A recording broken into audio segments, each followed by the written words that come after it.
छठ पूजा सिर्फ एक त्योहार नहीं, एक महापर्व है जिसका गीत सुनते ही मन में हर्षो और उल्लास की लहर दौड़ जाती है। छठ पूजा एक ऐसा पर्व है जो प्राकृतिक से हमारी गहरी जुड़ाव को दर्शाता है। भक्ति और विज्ञान का संगम है ये पूजा न केवल सूर्य और छठी मैया के प्रति आस्था का प्रतीक है, बल्कि इसमें छिपे वैज्ञानिक रहस्य भी हमारे स्वास्थ्य और पर्यावरण के प्रति सचेत करते हैं। आज हम जानेंगे कि कैसे ये प्राचीन अनुष्ठान, जो सदियों से निष्ठा और नियम के साथ मनाया जाता है, हमारे जीवन को सकारात्मक रूप से प्रभावित करता है। छठ पूजा सूर्य देवता और उनकी बहन छठी मैया को समर्पित है। छठी मैया एक ऐसी देवी मानी जाती हैं जो जीवन में स्वास्थ्य और सुख समृद्धि का आशीर्वाद देती हैं।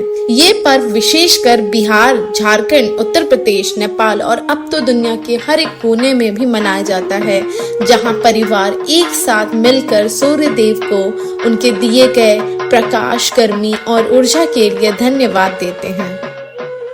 छठ पूजा की उत्पत्ति का इतिहास बहुत पुराना है। रामायण के अनुसार रावण वध के बाद भगवान राम और माता सीता ने अपने पापों से मुक्ति पाने के लिए सूर्य देव की पूजा की थी। सूर्य को ऊर्जा और शुद्धता का प्रतीक मानकर उनका आशीर्वाद लेना एक प्रकार से नेगेटिव एनर्जी को दूर करने का तरीका है।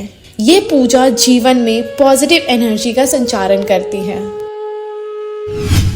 महाभारत में भी छठ पूजा का महत्व बताया गया है। पांडवों और द्रौपदी ने जब अपना राज्य खो दिया, तब उन्होंने सूर्य देव की उपासना की थी। ये अनुष्ठान केवल धार्मिक कर्तव्य नहीं, बल्कि मानसिक स्थिति और धैर्य बढ़ाने की प्रक्रिया भी है। सूर्य की आराधना ने उन्हें अपने खोए हुए राज्य को पुनः प्राप्त करने की शक्ति दी थी। छठ पूजा 4 दिनों तक चलने वाला अनुष्ठान है, जिसमें प्रत्येक दिन का विशेष वैज्ञानिक महत्व है।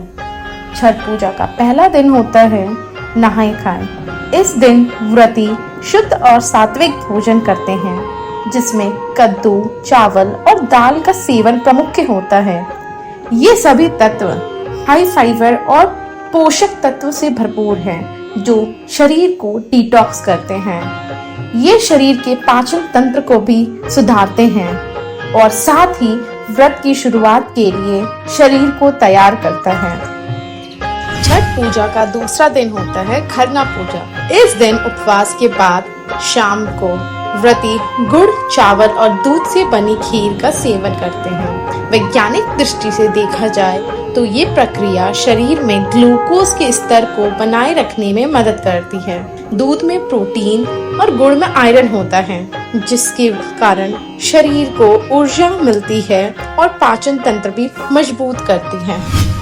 छठ पूजा का तीसरा दिन होता है संध्या अर्घ। शाम के समय व्रती पानी में खड़े होकर सूर्य अस्त के समय सूर्य को अर्घ देते हैं। वैज्ञानिक दृष्टि से देखा जाए तो पानी में खड़े होकर सूर्य की किरणों का त्वचा के लिए एक प्राकृतिक यूवी फिल्टर का काम करती है, जिससे हानिकारक यूवी किरणों का प्रभाव कम हो जाता है और हम सूर्य की ऊर्जा को सुरक्षित रूप से ग्रहण कर पाते हैं।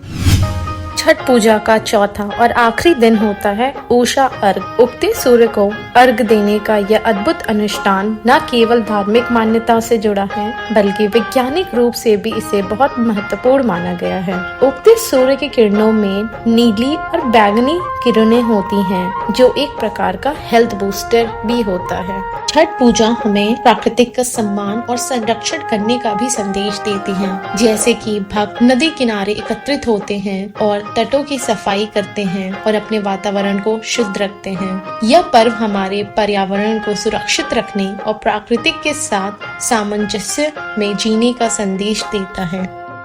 इस प्रकार छठ पूजा सिर्फ एक त्योहार नहीं, ये एक सुंदर अभिव्यक्ति है श्रद्धा, प्रेम और उन शक्तियों के प्रति सम्मान की जो हमारे जीवन का पोषण करती हैं। ये हमें आभार, एकता और प्राकृतिक के साथ संतुलन में जीने का महत्व सिखाते हैं। प्रार्थना, उपवास और समर्पण के माध्यम से हमें दिव्यता से जोड़ते हैं और अपने परिवार के साथ आशीर्वाद प्राप्त करते हैं।